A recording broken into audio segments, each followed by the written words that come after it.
maklumi, tidak bersujud kepada Allah, tidak akan menurunkan status Allah sebagai Tuhan. Rabbil filli warhamni wajburni warfa'ni warzuqni, dan seterusnya. Ketika engkau sujud, aku berikan apapun yang kau butuhkan dalam kehidupan. Bahkan turun Quran surah ke-48 ayat 29 yang yabtaghuna fadlan minallahi wa ridwana. Umat Muhammad SAW itu tegas pada segala hal yang menyimpang, tapi juga penyayang. Dibaca dalam setiap kesempatan sholat, namun tidak sedikit kemudian yang menurunkan itu menjadi detil bimbingan kurikulum dalam aktivitas hidup. Teman-teman sekalian, alhamdulillah kembali kita diberikan kesempatan oleh Allah Subhanahu wa taala untuk beraktivitas di hari ini. Semoga insya Allah hari ini aktivitas kita mendapat bimbingan dari Allah Subhanahu wa taala, dan mudah-mudahan lebih baik daripada hari-hari sebelumnya. Ini penting saya ingatkan dalam setiap kesempatan, supaya kita bisa mengoreksi dulu yang telah kita kerjakan, kemudian membangun visi baru pada hari-hari yang akan kita lalui. Demikian diajarkan dalam Al-Quran. Dan ini yang mempraktikkan sekarang menjadi luas. Bahkan banyak non-muslim yang mengambil manfaat dari ayat-ayat ini, kemudian dijadikan sebagai peta-peta kehidupan. Itu ayatnya sering kita hafalkan, bahkan dibaca dalam setiap kesempatan sholat, namun tidak sedikit kemudian yang menurunkan itu menjadi detil bimbingan kurikulum dalam aktivitas hidup.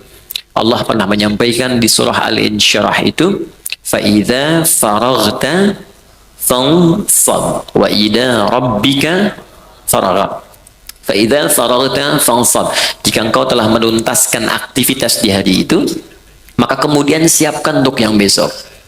Kalau Nabi biasanya malam-malam itu beliau evaluasi dulu.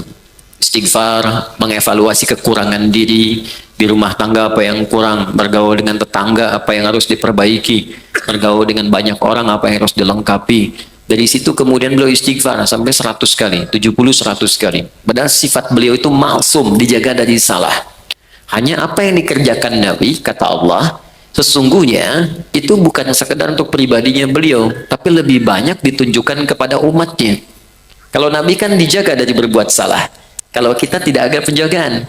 Karena itu diajarkan oleh Nabi setiap akan istirahat di malam hari, coba banyak mengoreksi diri. Manfaatnya tidur juga akan lebih enak. Ketika orang banyak merenung di kesempatan malam, sebelum tidur dia istighfar, koreksi diri, itu cenderung hatinya lebih tenang. Karena itu ketika dibawa tidur, tidurnya lebih rileks, lebih santai, lebih enak. Beda ketika orang masih mengumpulkan persoalan dalam benaknya dan belum melahirkan ketenangan dalam jiwanya. Beda antara solusi dengan tenang itu lain. Ya, tenang itu belum tentu mendatangkan solusi seketika. Tapi ketika ketenangan itu tiba, walaupun solusi belum datang, tapi jiwanya semakin nyaman. Karena itu di dalam Al-Quran sering diajarkan amalan-amalan yang diantara manfaatnya membuat jiwa kita tenang. Ya, contoh, Allah menyebutkan orang yang sering berzikir itu hatinya tenang. Quran surah 13 ayat ke-28. Ala bizikrillahi tatma'innul qulub. Kata Allah, ala, yakinkan pada jiwamu, aku informasikan dengan kuat, bizikrillahi, dengan banyak berzikir kepada Allah. Banyak di sini musahabah, membangun kedekatan. Jadi kalau orang mencoba dekat dengan Tuhan, ingin mendekat kepada Allah, dia banyak berzikir, tatma'innul qulub, maka dampak zikir itu akan berpengaruh kepada ketenangan jiwa. Nah, bagaimana cara berzikir? Diberikan detilnya. Baca Quran itu zikir. Makanya Al-Quran disebut dengan zikir. Quran surah ke-15 Al-Hijr ayat ke-9. Inna nahnu nazzalna dzikra. Kami telah turunkan Al-Quran sebagai zikir. Jadi kalau teman-teman sedang baca Al-Quran, itu ada ketenangan. Zikir di situ. Makanya silahkan kalau Anda tidak percaya, silahkan ketika Anda sedang gelisah, pekerjaankah di kantor, di rumah tangga ada masalah, alih-alih Anda kemudian adu argumentasi, atau hanya menuliskan persoalan di media sosial, bikin status yang tidak kunjung tuntas, kenapa kemudian tidak Anda alihkan dengan berwudu, membuka mushaf, baca Quran? Ini jaminan. Demi Allah saya katakan, ketika Anda praktekkan, kata Allah saya berikan ketenangan. Ambil wudu, buka mushaf, baca. Walaupun solusi belum tiba, hati cenderung tenang. Bahkan ada orang-orang yang jangankan baca, dia mendengar Al-Quran saja, itu ada kekuatan dalam jiwanya. Itu ada di Quran surah ke-8 ayat kedua. Innamal mu'minuna alladzina idza dzukirallahu wajilat qulubuhum wa idza tuliyat 'alaihim ayatuhu zadatuhum imana wa 'ala rabbihim yatawakkalun. Orang beriman itu kalau dia disebutkan nama Allah ada getaran dalam jiwanya. Dan kalau dibacakan ayat-ayat Allah bertambah keimanannya dan semakin dekat hubungannya dengan Tuhan. Tawakalnya kuat. Dikata Allah kalau Anda nggak sempat baca misalnya atau kesulitan membaca, buka murotal. Teman-teman di jalan sambil Anda ke pekerjaan, ya, Anda ingin tenang, alih-alih mendengar atau membaca yang tidak jelas, buka murotal. Dengarkan.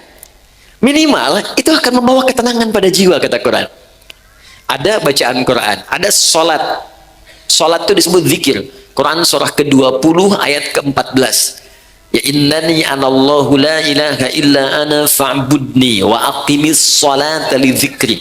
Kata Allah, saya Allah, tidak ada Tuhan selain saya, sembah saya. Cara menyembah saya, tunaikan salat sebagai zikir. Karena itu banyak dulu orang-orang yang ketika sedang gelisah, ada masalah, dia memilih untuk berwudu, ada yang datang ke masjid, ada yang sholat di rumahnya, minta solusi, minimal ketenangan tiba. Doa bagian dari zikir. Ya, Quran surah ke-7 ayat ke-205. Wadhkur rabbaka fi nafsika tadarruan wa khifatan wa dunal jahri minal qaul. Silahkan kau berdoa sebagai zikir. Karena itu orang berdoa cenderung tenang. Nah, ini disatukan saat kita akan tidur. Silakan Bapak Ibu cek. Bukankah saat akan tidur berdoa? Ya? Bukankah saat akan tidur diajarkan baca ayat-ayat? Ya, kalau yang mula-mula diajarkan 3 kul itu Al-Ikhlas, Al-Falaq, An-Nas, Qul huwallahu ahad, Qul a'udzu birabbil falaq, Qul a'udzu birabbin nas, tambah ayat kursi supaya tidak diganggu oleh setan saat tidur. Ya, ingat, kita tidur, setan datang dalam tidur. Ya, datang dalam tidur. Makanya kalau ada mimpi buruk, Nabi mengatakan dia diganggu oleh setan. Ya, untuk itu kita meminta pencegahan kepada Allah yang tak mengantuk. Ingat, setan tak tidur, Allah tak ngantuk. Maka kita meminta, bacakan ayat kursi. Ya, lempar dia dengan ayat kursi. Allahu la ilaha illa huwal la ta'khudhu sidatun wala naum. Ya, lempar dengan ayat kursi. Tidak cukup dengan ayatnya, dengan kursinya sekalian. Ya, bacakan itu. Kemudian ada yang sholat kan? Sholat dulu sebelum tidur kan? Ya, dan mengajarkan witir atau 2 rakaat sebelum kita tidur. Supaya apa? Supaya tenang. Jadi gini, saya ingin ajarkan, mohon maaf, berbagi bukan mengajarkan. Saya ingin berbagi begini. Agama itu ketika memerintahkan kepada kita, bukan ingin memberi beban. Ini cara berpikirnya ingin memberikan solusi. Ini ketika Allah minta kita sholat, sebetulnya ingin memberikan ketenangan. Minta kita berdoa supaya kita nyaman. Allah nggak butuh dengan sholat kita. Semuka langit dan bumi tidak bersujud kepada Allah, tidak akan menurunkan status Allah sebagai Tuhan. Cuma kita yang butuh. Makanya ketika dipanggil hayya 'alas shalah, Anda bertanya, kenapa sholat? Kata Allah lewat suara azan, hayya 'alal falah. Yang aku berikan lewat sholat bukan beban, tapi kebahagiaan untukmu. Bukankah engkau selalu minta, ya Allah bahagiakan rumah tanggaku, ya Allah sukseskan pekerjaanku. Aku yang punya, datang kamu sujud, minta aku berikan. Karena itu di pertemuan terakhir kemarin kita memohon kepada Allah saat duduk di antara 2 sujud, minta banyak permohonan. Rabbil filli warhamni wajburni warfa'ni warzuqni, dan seterusnya. Minta kasih sayang, minta perlindungan, minta rizki, minta rahmat, minta kesehatan, dan seterusnya. Karena Allah yang punya. Pertanyaannya, kenapa banyak orang meminta dalam sholat, kemudian belum ada yang terkabul, atau satu dari sekian banyak belum dicapai? Boleh jadi ada yang belum maksimal dalam sholatnya, atau ada dari bacaan dan gerakan sholat itu yang belum dipahami dengan baik, sehingga maknanya tidak teresap ke dalam jiwa. Karena itu kita teruskan sebentar manfaat dari apa yang kita pelajari lewat sholat. Kita masuk ke pertemuan sekarang, sujud bagian kedua. Saya akan ambil 10-15 menit saja, selebihnya kita akan diskusi. Dari pertemuan yang telah kita lalui, saya kira ada beberapa kesempatan yang belum kita untuk berdiskusi, dan saya mohon izin mungkin akan berhenti lebih awal, Ya mungkin setengah 12 atau mungkin 15 menit sebelum zuhur saya bisa pamit lebih dulu karena ada hal yang harus saya kerjakan kemudian. Oke. Sujud yang pertama, kita diminta oleh Allah kemudian untuk merendahkan diri kita, menyempurnakan penghambaan kita kepada Allah Subhanahu wa taala. Tidak ada penyembahan yang sempurna, ketaatan yang paling dalam, penghambaan yang paling luar biasa tajam kecuali saat manusia bisa menundukkan kepalanya menyentuh ke dalam lantai yang ia pijak. Jadi ketika seseorang sudah mulai bersujud, itu pertanda dia sudah merendahkan diri yang paling dalam. Dulu orang-orang di zaman dulu ada Persia, ada Romawi, bahkan ditiru kemudian oleh kerajaan-kerajaan di Nusantara di masa-masa lalu sebelum datang Islam. Untuk kemudian menghormati rajanya, dia ada yang bersujud. Ada yang rukuk seperti ini sudah kita bahas. Ada yang sujud kemudian dia menempelkan bahkan kepala di lantainya untuk menandakan kepatuhan kepada rajanya. Apa yang didapatkan dari raja-raja dunia ini? Maaf, tidak seluruhnya diberikan. Tidak semua kebutuhan diberikan. Belum tentu dia sehat diberikan obat.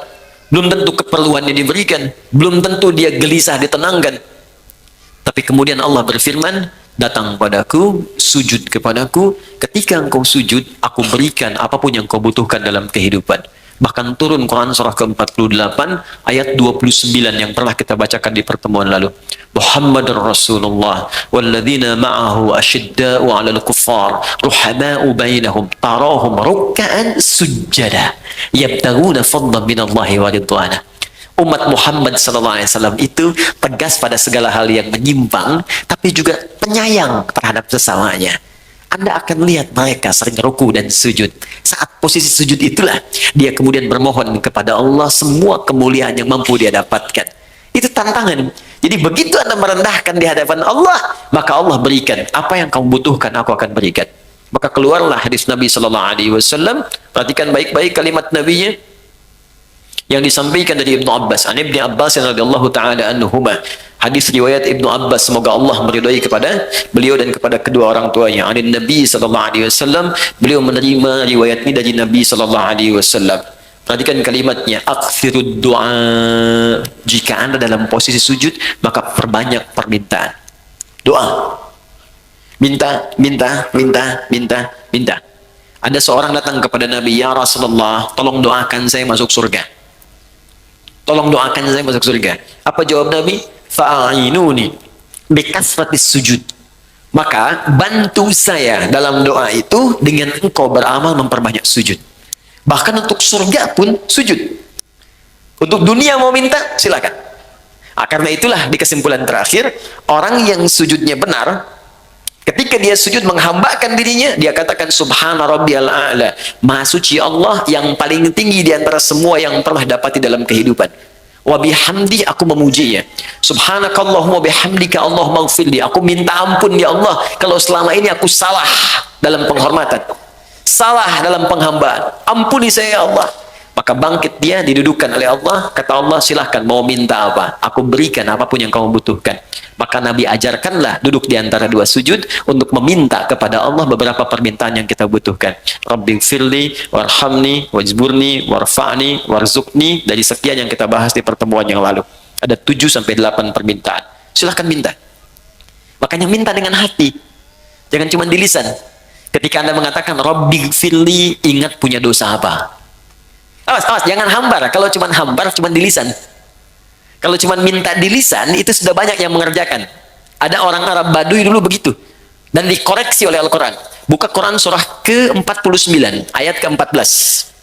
Oke, Quran surah ke-49, Al-Hujurat. Ayat ke-14. Jadi ada orang yang sering berucap di lisannya, tapi tidak diikuti dengan hatinya. Jadi nggak ada kekhusyuan, nggak ada kenikmatan dalam jiwanya, nggak meresap permintaannya. Qalatil a'rabu amanna. Ada orang Arab Baduy berkata kami beriman. Qul lam tu'minu. Kata Allah, katakan Muhammad SAW, kamu belum serius imannya. Walakin qulu aslamna. Tapi katakan kami baru berislam. Karena orang yang baru berislam itu baru mengucapkan syahadat di lisannya. Bukankah orang berislam baca syahadat? Syahadat itu kan kalimat iman kan? Baru di lisan, tapi belum masuk ke dalam jiwa. Walamma yadkhulul imanu fi qulubikum. Sementara iman itu belum sampai ke jiwa. Jadi kalau imannya sudah sampai ke jiwa, itu biasanya akan dibawa ke amal soleh. Ini teman-teman, ini lisan mengucapkan kalimat iman. Perhatikan alurnya. Iman masuk ke dalam hati, ke jiwa kita. Lalu iman ini akan membimbing kita untuk beramal soleh. Karena itu setiap Anda menemukan kalimat iman dalam Al-Quran, pasti setelahnya amal soleh. Mau kalimatnya umum amal soleh, atau spesifik khusus amalan-amalannya. Quran surah 103. Wal asr, innal insana lafi, illa alladhina iman wa amilus soleh. Detilnya apa? Contoh detil. Ada yang sifatnya ibadah. Al-Baqarah ayat ketiga sampai ayat yang kelima itu. Baik, saya baca dari ayat kedua. Dzalikal kitabu la raiba fihi hudal lil muttaqin. Ayat tiganya, alladzina iman. Setelah itu wa yuqimunas shalah, dibawa dalam salat. Makanya orang-orang yang salat dengan imannya, maka bukan sekedar dia mengucapkan kalimat di lisannya, hatinya mengikuti. Karena iman ini sampai ke hati tadi. Jadi begitu lisan mengucapkan, hati kita meresapi. Itu yang cenderung membawa kekhusyuan. Jadi kalau hatinya nggak ikut, susah khusyunya. Misal, bagaimana untuk menghadirkan kekhusyuan itu? Kita paham yang kita bacakan. Lalu kita sertakan penyertaan di jiwa. Misal, kita baca tadi, Rabbighfirli, ya Allah ampuni aku. Logika sederhana mengatakan, orang yang minta ampun itu artinya punya salah, kan? Nggak mungkin orang minta ampun kalau nggak punya salah. Oke, saya mau tanya pada Anda, siapa yang tidak punya kesalahan? Boleh angkat tangan. Saya pulang. Oke, yang salahnya sedikit.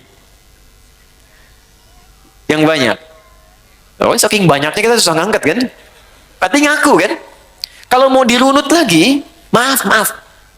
Berapa banyak kesalahan yang pernah kita lakukan pada orang tua? Tolong adil dan jujur pada diri kita. Berapa kali kalimat di lisan kita menyakiti ibunda yang pernah mengalirkan air mata? Berapa kali ayah pernah kecewa dengan kata-kata kita? Baru masuk ke rumah tangga, berapa kali lisan Anda menyakiti istri? Berapa kali istri kalimat dan gerak-geriknya menyakiti suami? Dan Anda masih mengharapkan surga? Terus Anda mengharap ridha Allah, sementara Anda sendiri buruk kepada orang tua. Kata Nabi, ridha Allah itu tergantung pada ridha orang tua. Ridallahi fi ridal walid. Nah, sekarang ketika Anda mengucapkan kalimat Rabbighfirli, ya Allah ampuni aku, maka bagaimana rasapan jiwa yang kita hadirkan?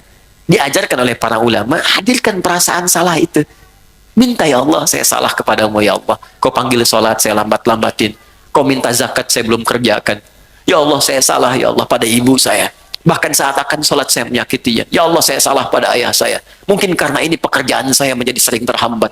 Ya Allah saya salah pada anak saya, ya Allah. Mungkin karena perilaku saya dia sering tawuran. Mungkin karena saya dia kena narkoba. Mungkin karena saya, ya Allah, dia jauh dari kekuatan. Minta. Dihadirkan. Jadi kalau cuma di lisan, di jiwanya nggak ada, susah kekhusyuannya muncul. Warhamni, ya Allah sayangi saya. Makanya kalau orang disayang oleh Allah, selesai sholat dia menjadi penyayang. Karena dijaga oleh Allah. Nggak ada lisan, nggak ada kasar, tangan nggak ada kasar, terjaga.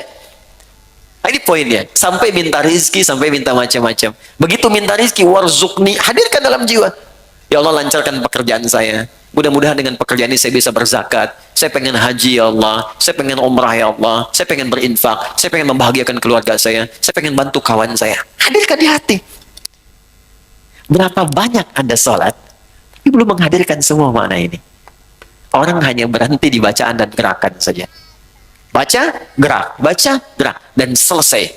Khusyunya sulit untuk didapatkan. Karena jiwanya tidak ikut. Nah, maka ketika Allah sudah berikan kepada kita, Rabbighfirli, diampuni. Oleh Allah ampuni. Jadi orang yang diampuni, sekali lagi, saya ambil satu contoh saja. Dari 7 sampai 8 bacaan, saya ambil satu contoh.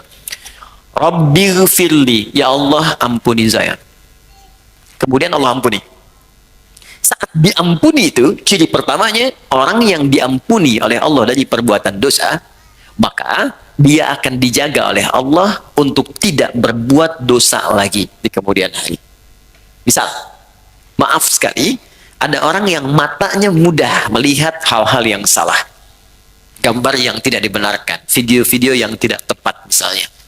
Maka dia bertobat, ya Allah ampuni saya. Ketika diampuni, maka matanya akan dijaga oleh Allah untuk memandang maksiat. Dijaga. Dia ada yang tidak senang, begitu kemudian melihat, dia palingkan. Dia istighfar. Bahkan kemudian, mohon maaf, begitu mendengar ada berita tentang gambar yang tidak enak pun dia nggak mau lihat. Saya nggak mau ah. Itu tandanya dosa di mata itu sudah dihilangkan. Dosa di kaki, pernah melangkah pada perbuatan maksiat. Ketika diampuni di kaki ini, maka ini akan dijaga. Melangkah kepada maksiat itu berat. Tangan, ya, ujung kepala sampai ujung kaki. Jadi kalau sudah dijaga dari perbuatan maksiat, artinya orang ini sudah mendapatkan ampunan dan penjagaan dari Allah Subhanahu wa taala. Nah, kalau sudah dapat seperti itu, maka apa yang mesti kita kerjakan terhadap Allah adabnya? Oke, saya berikan contoh ini. Saya beri Mas Wisnu misalnya permen. Saya berikan, terima kasih kan? Terima kasih, terima kasih. Dia terima, dia kasih. Saya berikan permen, dia ucapkan terima kasih. Artinya, ada kecenderungan seseorang yang ketika memberi sesuatu, maka akan direspon dengan kalimat baik untuk mengucapkan terima kasih. Ya kan? Oke. Sekarang, kita memohon kepada Allah. Perhatikan baik-baik. Ya Allah, ampuni dosa saya. Lalu kita diberikan oleh Allah jawaban, saya ampuni kamu. Jelas? Kalau pada manusia saja, kemudian kita meminta dan diberi, kita ucapkan terima kasih. Sekarang bagaimana caranya kita berterima kasih, bersyukur kepada Allah ketika Allah memberikan apa yang kita mintakan? Maka tidak ada cara yang terbaik kecuali merendahkan diri kita yang paling dalam untuk memohon dan kebaikan dan berterima kasih atas nikmat yang diberikan tadi. Maka sujud dijadikan menjadi dua bagian dalam sholat. Sujud yang pertama untuk pengantar pada pemohonan supaya diberikan. Bagian kedua sebagai syukur kita kepada Allah saat apa yang kita mohonkan itu diberikan oleh Allah Subhanahu wa taala. Karena itulah ruku beda dengan sujud. Ruku hanya sekali saat ruku, kemudian i'tidal, sujud tidak. Begitu Anda menghamba, sujud. Kata Allah, mau butuh apa? Minta. Anda bangun. Bangun hambaku, mau minta apa? Maka Anda katakan, Rabbi fil ya Allah, ampuni saya. Warhamni ya Allah, sayangi saya. Warfa'ni ya Allah, mohon angkat derajat saya. Warzuqni ya Allah, mohon berikan saya rezeki. Minta. Sudah semuanya? Sudah, saya berikan. 1, 2, 3, 4. Terima kasih ya Allah. Bagaimana berterima kasihnya? Sujud lagi. Maka setelah itulah kemudian kita sujud dan memohon kepada Allah, kebaikan-kebaikan itu bisa bermanfaat dalam kehidupan kita. Jelas sampai di sini? Maka kita mintakan dalam sujud kita, sujud lagi, subhanakallahumma bihamdika Allahumma ighfirli wa subhana rabbiyal a'la, subhana rabbiyal a'la wa bihamdi. Ya Allah, hanya Engkau yang paling tinggi ya Allah. Aku berterima kasih kepadamu ya Allah. Segala pujian hanya untukmu ya Allah. Aku mohon ampun kalau selama ini banyak salah. Bangkit, bangkit, bangkit. Maka setelah sujud yang kedua, kita diminta bangkit lagi oleh Allah Subhanahu wa taala. Baik. Saya tadi berikan permen, bilang apa? Terima kasih. Jawaban saya sama-sama. Manusia ketika memberi, kemudian yang menerima mengucapkan terima kasih, jawabannya memberi sama-sama. Terima lagi, terima kasih, sama-sama. Allah tidak. Begitu memberi kepada kita, kita ucapkan terima kasih ya Allah. Kata Allah, mau apa lagi? Mau ini ya Allah, terima kasih ya Allah, mau apa lagi? Setiap kita bilang terima kasih syukur, maka Allah akan tambah, tambah, tambah, tambah. Turunlah Quran surah ke-14 ayat ke-7. La in syakartum la azidannakum. Quran surah ke-14 ayat 7. Wa idz adzana rabbukum, ketika Tuhanmu berjanji. Fokus membuat sebuah komitmen. Menyampaikan kepadamu, la in syakartum, jika engkau mensyukuri nikmat-nikmatku, jika engkau bersyukur kepadaku, la azidannakum, aku akan terus tambahkan nikmatku kepadamu. Allahu akbar. Fokus ya, saya belum selesai nih.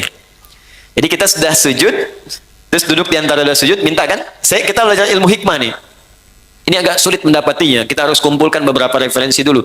Karena di fikih itu biasanya hanya berhenti dua aspek, satu bacaan, dua gerakan. Jarang mengajarkan kemana. Anda harus kumpulkan dulu dari beberapa referensi. Nah kemudian fokus. Begitu kita minta, kita sujud lagi kan? Sebagai syukur kita kepada Allah. Jadi begitu Allah berikan, kita syukur. Ketika kita syukur, diminta bangkit kita. Berdiri kamu. Ya kan? Karena itu setelah kita sujud yang kedua, bangkit kan? Entah itu berdiri atau kemudian duduk untuk tahiyat. Perhatikan baik-baik. kaidah saat syukur ini berlakulah ayat yang disebutkan tadi. Quran surah 14 ayat 7. La in syakartum la azidannakum. Kata Allah, kalau benar syukurmu ini, sujud kita yang kedua itu, kalau benar syukurmu ini, maka aku akan terus tambahkan. Bukan hanya yang engkau minta sekarang, apapun yang aku membutuhkan, apapun yang engkau butuhkan, aku berikan. Bahkan ada orang nanti yang belum memohonkan, sudah Allah kabulkan.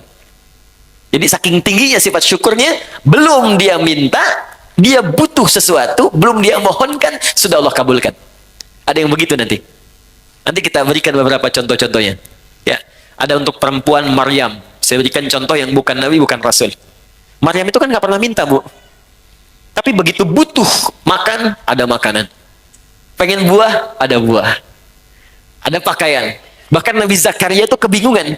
Beliau yang pegang kunci mihrabnya, beliau yang gemboknya, tapi setiap masuk mengantarkan kebutuhan, sudah ada di situ. Dan yang diantarkan bukan Nabi, bukan Rasul. Buka Quran surah ketiga, ayat 37. Paling kiri sebelah bawah di mushaf. Fataqabbalaha rabbuha biqabulin hasanin. Wa ambataha nabatan hasana. Wa kaffaraha Zakaria. Kullama dakhala alaiha Zakaria al-mihraba wajada indaha rizqa. Qala ya Maryamu anna laki hadha. Qalat huwa min indillah. Inna Allah yarzuqu man yasha bighairi hisab. Lihat urutannya. Maka Allah menerima hasil pendidikan Imran dan Hannah. Ibu bapak, teman-teman, Imran, Hannah bukan Nabi, bukan Rasul. Jadi saya pilihkan contoh di Al-Quran yang bukan Nabi dan Rasul supaya tidak ada orang yang les kemudian hari. Itu kan Nabi, Ustaz. Itu kan Rasul. Maka Allah turunkan surah. Nih, saya turunkan yang bukan Nabi dan bukan Rasul supaya kamu tidak punya kesempatan untuk les lagi. Ya, Imran, Hannah punya anak diberi nama Maryam, dididik dengan baik, dicarikan guru yang pintar dan soleh, ditempatkan di tempat yang terbaik, dirawat secara baik, cari yang halal untuk makanannya, minuman yang halal, perlengkapannya halal. Tapi yang paling menarik, ketika orang tua berdoa baik untuk anak-anaknya, punya cita-cita mulia, dicarikan guru yang baik dan soleh, pintar, ditempatkan di tempat yang baik. Kalau konteks sekarang, kasih nama yang baik, doakan dengan baik, cari sekolah yang baik, cari guru-guru yang soleh dan pintar. Ketika Anda kerjakan semua ini, kata Allah, fataqabbalaha rabbuha. Ikhtiar orang tua diterima oleh Allah. Saya mau tanya, dari apa yang teman-teman kerjakan untuk anak-anak Anda, apakah Allah sudah terima atau belum? Selama ini. Ya. Coba lihat. Sekolah yang Anda pilihkan, Allah ridho nggak? Makanan yang Anda berikan kepada anak, Allah ridho nggak? Pakaian yang Anda belikan untuk anak-anak, Allah ridho nggak? Dan itu teman-teman akan berdampak. Ridhonya Allah kepada pendidikan anak, ridhonya Allah kepada perawatan anak, itu bisa berdampak pada sikap anak terhadap orang tua. Makanya ketika Allah ridho kepada Ismail, ketika Ibrahim mendidiknya, Ismail membalas kepada ayahnya. Bagaimana balasannya? Ketika ayahnya bekerja, beliau pengen bantu. Ayah mau meninggikan Ka'bah, bawa batu. Itu Ismail masih usia 45 tahun. Pengen bantu, Bu. Pekerjaan berat. Jadi punya rasa. Jadi ketika orang tua memberikan yang terbaik kepada anaknya dan diikuti petunjuk Allah, maka Allah akan tanamkan rasa sayang yang dalam pada anaknya. Bahkan ia rela mengorbankan tenaga dan jiwanya untuk pekerjaan dan meringankan bapak ibunya. Jadi begitu akan meninggikan bangunan Ka'bah, Quran surah kedua ayat 127, Ismail datang. Wa idh yarfa'u Ibrahimul qawa'ida minal baiti wa Ismail. Ingatlah ketika Ibrahim sedang membawa batu untuk meninggikan bangunan Ka'bah, memijak. Pijakan pertama disebut makom. Sampai sekarang ada makom Ibrahim. Tiba-tiba di sudut yang lain datang Ismail membawa batu. Usia masih 45 tahun, belum dewasa. Dia mengatakan pada bapaknya, kalau bahasa kita, Pak, boleh nggak saya bantu? Anak kecil. Sekarang ketika Anda bekerja, adakah anak kemudian berkata, Papa, saya aja yang bersihin mobilnya. Mama, saya aja yang bikinin tehnya. Atau jangan-jangan anak yang pakai mobil Anda yang cuci. Dan kita tidak bisa menyalahkan, kata Quran, jangan salahkan anak dulu. Kembalikan pada diri kita. Apa yang sudah Anda berikan pada anak-anak, sehingga mereka tidak peka pada orang tuanya. Anak itu bersih, dia kosong, ingin diisi apa? Isi Mentos, ada Mentos. Saya sering masukkan tangan ke kiri, bukan karena ingin masukkan ya Pak Ibu, bukan. Karena saya nyimpen coklat di sini. Saya suka berpikir ada anak kecil ya, pokoknya saya masukkan coklat. Saya simpan sini ya. Baik. Jadi bahkan ketika mimpi pun Quran surah 37 ayat 102 sampai 107. Bapaknya cuma mimpi. Inni ara fil manami anni azbahuka fanzur madza tara. Duhai anakku, papa bermimpi menyembelih engkau. Dalam mimpi menyembelih. Maka bagaimana pendapatmu? Sudah mulai dewasa. Ini menunjukkan kata Al-Quran, kalau anak sudah mulai dewasa, maka kurangi sayang-sayang, kurangi perintah, jadikan dia teman. Dia ada 3 tahapan di Quran. Kalau masih kecil, perbanyak sayang. Sayang, sayang, sayang, sayang, sayang. Sudah mulai agak besar, SD ke SMP, kurangi sayang, masukkan perintah. Itu manhaj Quran. Nanti ayatnya banyak. Sayangnya kurangi, perintah masuk. Sebab kalau sayang terus datang, nanti manja. Begitu diperintahkan, manjanya muncul. Dikurangi manjanya, masukkan perintah. Kalau sudah semakin dewasa lagi, SMP mungkin kelas 3, SMA kelas 1 naik, maka jadikan dia teman. Perintah kurangi, manja kurangi, sayang tetap dia adakan, cuman jadikan teman. Ajak sebagai teman diskusi. Kalau diperintahkan, dia bisa balikin. Sebab nalarnya sudah mulai matang. Nah, ayo sholat, bapak aja belum siap-siap. Dan mulai muncul. Nah, Ibrahim mengajarkan, nak, bapak mimpi menyembelih kamu, bagaimana pendapatmu? Apa jawabnya Ismail? Ya abadif al-matu marpah, kerjakan sekarang yang diperintahkan. Saya yakin karena bapak Nabi mimpinya pasti benar. Kerjakan sekarang, jangan tunda. Insya Allah engkau akan dapati aku sabar dalam mengikuti itu semua. Jangankan tenaganya, nyawanya pun ia siapkan untuk meringankan beban pekerjaan orang tuanya. Deh. Kembalikan ke Maryam tadi. Ya, jadi ketika dirawat dengan benar, apa yang diberikan? Kullama dakhala 'alaika ahliya Zakaria al-mihrab. Setiap Nabi Zakaria masuk ke mihrabnya, tempatnya Maryam, wajada 'indaha rizqa. Semua sudah ada. Makanan ada, buah-buahan ada, minuman ada, pakaian ada. Bingung Nabi Zakaria. Qala ya Maryam wa anna laki hadza. Maryam, saya pegang kuncinya. Kenapa ada di situ semua? Dari mana semua ini masuk? Apa jawabannya? Qalat huwa min 'indillah. Kata Maryam, semua dari Allah. Tuh teman-teman, Bapak Ibu.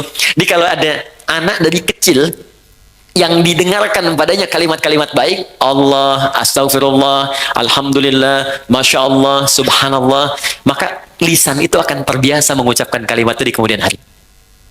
Tapi kalau Anda suntikkan kalimat-kalimat yang kotor, tayangan-tayangan yang tak baik, maka itu yang biasa keluar nantinya. Makanya ada anak kecil diajak ke dokter, itu yang kalimatnya istighfar. Mau disuntik, astagfirullah ya Allah, astagfirullah ya Allah, astagfirullah. Ya, keluar itu. Ya Anda ajarkan tayo, ya keluarnya tayo. Ya. Anda ajarkan robot, ya keluarnya robot. Nah, itu gambarannya. Jadi ketika kita kemudian sujud yang kedua bersyukur kepada Allah, kata Allah, kalau benar syukurmu, aku akan tambahkan di luar apa yang telah kamu bacakan tadi. Di luar rabbighfirli warhamni wajburni warfa'ni warzuqni wahdini wa'afini ataupun wa'afani. Di luar 7 sampai 8 itu Allah akan tambahkan apa yang kita butuhkan dalam kehidupan. Tanpa bahkan kita memintanya. Nah, saya mau berhenti di titik ini. Bagaimana cara bersyukur kepada Allah sehingga dengan kita, memikirkan saja, belum tersebut di lisan kita, Allah sudah menjawab apa yang kita butuhkan dalam kehidupan. Jadi materi terakhir yang saya ingin sampaikan di poin ini. Syukur artinya usaha untuk mengungkap rasa terima kasih dan kebahagiaan, upaya untuk mengungkapkan rasa terima kasih dan kebahagiaan atas nikmat yang diperoleh, upaya untuk mengungkapkan rasa terima kasih atau kebahagiaan atas nikmat yang diperoleh. Perhatikan bagian ini rahasianya. Perhatikan bagian ini. Dengan cara menggunakan nikmat itu sesuai dengan ketentuan yang Allah tetapkan. Dengan cara menggunakan nikmat itu sesuai dengan ketentuan yang telah Allah tetapkan. Awas, bagian terakhir ini sangat penting. Ini yang paling penting. Contoh. Yuk, masih ingat teman-teman? Dalam duduk di antara dua sujud, apa yang kita ucapkan pertama kali? Rabbil firli, ya Allah ampuni aku. Orang yang sudah diampuni oleh Allah, maka cirinya organ tubuhnya akan dijaga oleh Allah dari perbuatan maksiat. Lalu kita bersyukur. Sujud, ya Allah terima kasih, Engkau ampuni dosaku. Maka ketika Anda bangkit lagi, utamanya selesai sholat kita, maka buktikan nikmat yang telah Allah berikan kepada kita itu dengan berusaha menjaga tubuh kita untuk digunakan pada hal yang telah Allah tetapkan. Contoh, kata Allah, mata itu hanya boleh melihat yang ini, yang baik-baik. Yang tak baik palingkan. Turun Quran surah ke-24 ayat 30 untuk laki-laki, 31 untuk perempuan. Qul lil mu'minina yaghuddu min absarihim. Katakan pada pria-pria yang punya iman. Masih ingat tadi di awal? Iman bersanding dengan salat. Alladzina yu'minuna bil ghaib wa yuqimunas shalah. Iman bersanding dengan salat. Katakan pada pria-pria yang punya iman. Katakan pada pria-pria yang telah salat. Ayat 31-nya wa qul lil mu'minat. Katakan pada perempuan-perempuan yang punya iman. Katakan pada perempuan-perempuan yang telah salat, yaghuddu min absarihim, yaghuddna min absarihinna. Pandangannya, matanya gunakan untuk melihat yang baik saja. Jika yang ditatap itu tak baik, maka palingkan. Disebut dengan ghaddul basar. Maka, jika Anda ingin mensyukuri nikmat ampunan Allah, maka gunakanlah kemudian tubuh kita untuk digunakan pada semua ketentuan yang telah Allah tetapkan. Mata, apa ketentuan mata? Telinga, apa ketentuan telinga? Lisan, apa ketentuan lisan? Sampai ke ujung kaki. Jelas? Di ketika Anda ingin mendapatkan ampunan Allah, kata Allah, saya ampuni. Baik, buktikan, jaga ampunan itu. Ini bukan Allah sudah bersihkan, Anda pakai maksiat lagi. Habis sholat, bicarain orang lagi. Yang dibicarakan kadang-kadang imamnya juga. Sialan tuh imam. Harusnya makmum dia benar. Baca kepanjangan. Maghrib baca Yasin. Bisa. Baru salam gitu kan. Iya. Banyaknya di tarawih kan. Waladhdallin amin. Yasin. Malam pertama lagi. Allahu Akbar. Saya pernah tuh, itu baru hari pertama saya jadi santri. Begitu masuk pesantren di Garut, imamnya pas angkatan terakhir di kelas paling akhir, kelas 6. Dia baca madnya paling tinggi, paling panjang, yang 6 harokat. Bismillahirrahmanirrahim. 6 harokat. Ya, kalau sekarang bingung, jadikan detik. Kalau kami mengajarkan pakai detik, 1 detik itu 2 harokat, 2 detik 4 harokat, 3 detik 6 harokat. Di detik itu lebih mudah. Tak, tak, tak. Ya. Alhamdulillahi Rabbil Alamin, Ar-Rahmanir Rahim, Maliki Yaumiddin. 6 harokat panjang sampai waladhdallin. Jadi ketika dia baca 6 harokat itu kan lewat tadi 3 menit. Al-Fatihah aja. Udah begitu selesai waladhdallin amin, Yasin. Saya hari pertama masuk pesantren, malam pertama tarawih, maka Yasin. Di hati itu begini aja. Tapi Allah Maha Adil. Allahu Akbar. Jadi begitu selesai Yasin, Allahu Akbar. Itu tuh. Tapi tidak harus ditiru tuh yang begitu ya. Ya. Oke, lihat balik sini. Teman-teman fokus. Jadi begitu caranya. Ya, telinga jaga, lisan jaga. Jadi jangan sampai saat sholat diampuni, habis sholat maksiat lagi. Ini menunjukkan ada yang salah dalam sholatnya. Tuh, sampai nangis anak-anak tuh.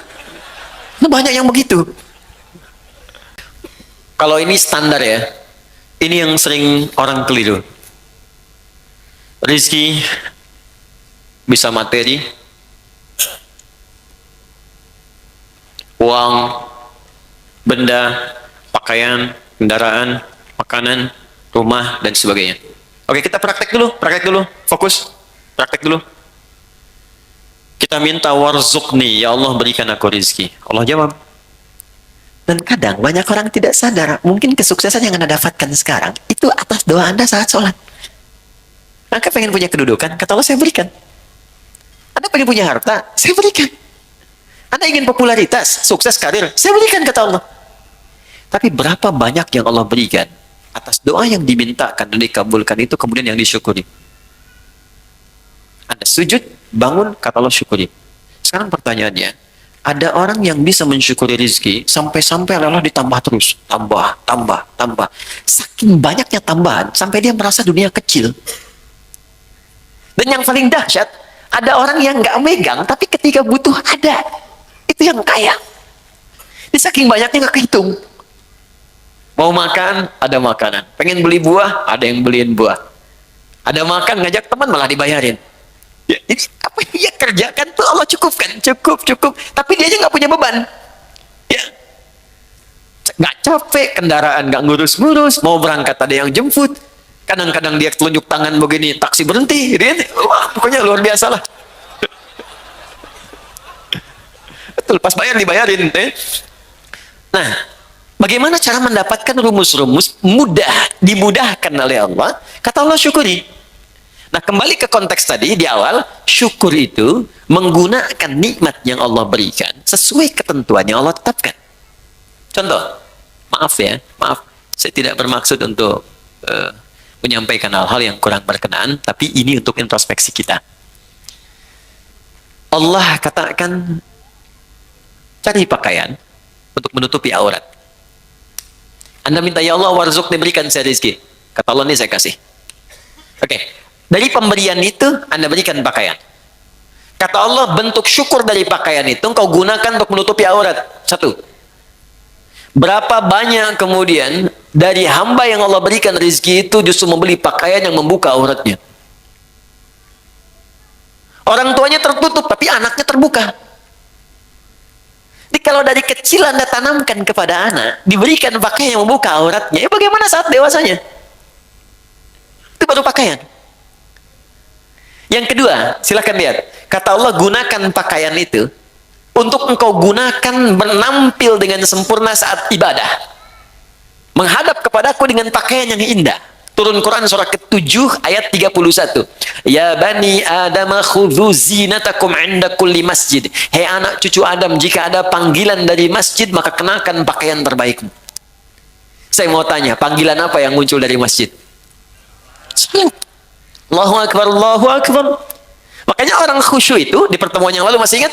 Ketika dia akan menghadap Allah, dia kenakan pakaian terbaiknya. Allah yang panggil. Antum ini dapat undangan Sabtu Ahad yang mengundang manusia. Tampilan luar biasa. Ada yang pesan dulu, jasnya dibikin dulu, sepatunya juga bikin dulu, mereknya ditampilkan dulu. Hanya untuk penuhi undangan manusia. Yang belum tentu memenuhi kebutuhan kita. Yang belum tentu memberikan solusi pada persoalan kita. Diundang makan cuman sekali, nambah nggak bisa. Ya. Solusi belum tentu hilang. Untuk menghadapi manusia saja, tampilan kita luar biasa. Kata Allah, kenapa ketika aku undang, tampilan kau biasa-biasa saja? Kan kurang adil, Bu, Pak, teman-teman. Yang paling unik yang dipakai di olahraga, itu pula yang dipakai dalam sholatnya. Ada yang dipakai kemudian rekreasi, itu pula yang dipakai dalam sholatnya. Apakah salah? Tidak. Sah menurut hukum. Tapi untuk bentuk syukur yang sempurna, itu belum paripurna. Jelas sampai sini? Baik. Saya kasih rumus begini. Ini rahasia. Tapi saya coba, dan hasilnya luar biasa. Baik, fokus baik-baik ya. Jadi begini. Kalau kita dapat rezeki, sekali lagi ini rahasia. Kalau kita dapat rezeki berupa materi, rumus cepatnya pakai dulu untuk ibadah. Pakai untuk ibadah dulu. Sehingga pertama, hisab kita akan ringan di hadapan Allah. Ya. Saya biasanya kadang Allah titipkan, kasih pakaian lewat si fulan yang kirim pakaian. Tak pernah saya terima pertama kali, kecuali saya coba pakai ibadah dulu. Even itu orang cuma pakai, kasih kaos. Pakai sholat sunnah. Pakai baca Quran, pakai sholat dulu. Maka apa yang terjadi? Karena semua benda yang akan kita kenakan itu akan bersaksi di hadapan Allah di hari kemudian. Ya, termasuk anggota tubuh. Al-yawma nakhtimu ala afwahim wa tukallimuna aydihim wa tashhadu arjuluhum. Jadi mulut dikunci, tangan kaki bersaksi, termasuk benda-benda yang kita punya kita kenakan. Di surah Az-Zalzalah, idza zulzilatil ardu wa akhrajatil ardu wa qala al-insanu yauma idzin tuhadditsu akhbaraha. Pada saat kiamat itu terjadi, akan ada hisab dan semua benda yang kita pijak, yang kita kenakan akan bersaksi di hadapan Allah. Bayangkan, teman-teman, ketika baju itu tiba-tiba berkata kepada Allah, ya Allah, saya bersaksi, saya pernah dikenakan oleh si fulan ini untuk sholat kepadamu. Ya Allah, saya bersaksi dan dikenakan oleh si fulan ini, ya Allah, bangun tahajud mengenakan aku. Allahu Akbar. Ya fulan, ketika aku berikan kepadamu nikmat berupa pakaian, apa yang kamu kerjakan? Ya Allah, saya bersaksi, pertama kali saya gunakan untuk memenuhi panggilanmu ke masjid. Maka sepatu itu berkata, benar ya Allah, Anda gunakan. Buka pintu, maaf, rumah Anda, masuk ke ruangan kamar Anda, buka kemudian lemari pakaian Anda, coba lihat setiap helai pakaian Anda, berapa banyak yang sudah digunakan untuk ibadah.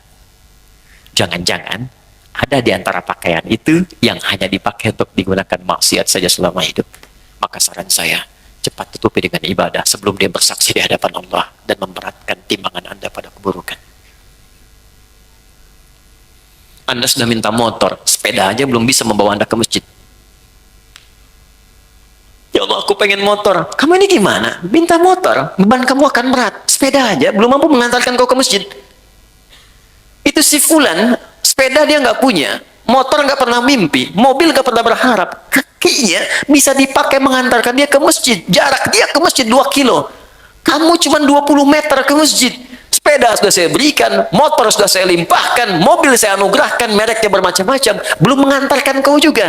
Maka nikmat apalagi yang harus aku berikan kepadamu supaya engkau mau berangkat ke masjid itu? Jadi kalau ada teman-teman mengatakan warzukni, ini hati-hati ya. Anda meminta dalam salat warzukni, ya Allah berikan aku rizki, dan sudah Allah limpahkan, tapi rizki itu belum mampu mendekatkan Anda kepada Allah, maka mesti berhati-hati. Jangan-jangan ada istidraj di dalamnya. Istidraj. Limpahan yang terasa nikmat, tapi di balik itu ada kumpulan azab yang sedang menunggu. Maka segera bertobat, coba dicek. Punya sepeda, pernah dipakai untuk mengantar ke masjid belum? Pernah dipakai ibadah belum? Punya motor, pernah dipakai ibadah belum? Punya mobil, pernah dipakai ibadah belum? Pakaian berapa banyak pernah digunakan ibadah? Tulisan pena, handphone, berapa banyak dipakai maksiat, bandingkan dengan taatnya. Semakin banyak ditata oleh kita untuk kepada hal-hal yang baik, syukur, maka semakin Allah akan tambahkan kepada kita nikmatnya. Itu gambarannya. Kalau ada yang macet di pertengahan, bukan karena dihambat, mungkin nikmat yang sudah ada belum dimaksimalkan untuk berbuat taat kepada Allah Subhanahu wa Ta'ala. Jelas sampai di sini? Oke. Karena itu kita cukupkan dulu sujud yang kedua, selesai kemudian tinggal aplikasinya. Ya, teman-teman, rezeki banyak ya. Ada anak-anak tuh, anak, cucu. Berapa yang sudah diinvestasikan pada kebaikan? Ingat, ketika Allah sampaikan jaga diri dari neraka, itu yang disebutkan pertama keluarga. Fokus. Qu anfusakum wa ahlikum nara. Jaga diri dan keluargamu dari neraka. Diri, keluarga, anak, pasangan, orang tua, ayah, suami, istri, selalu itu yang disebutkan. Itulah rizki.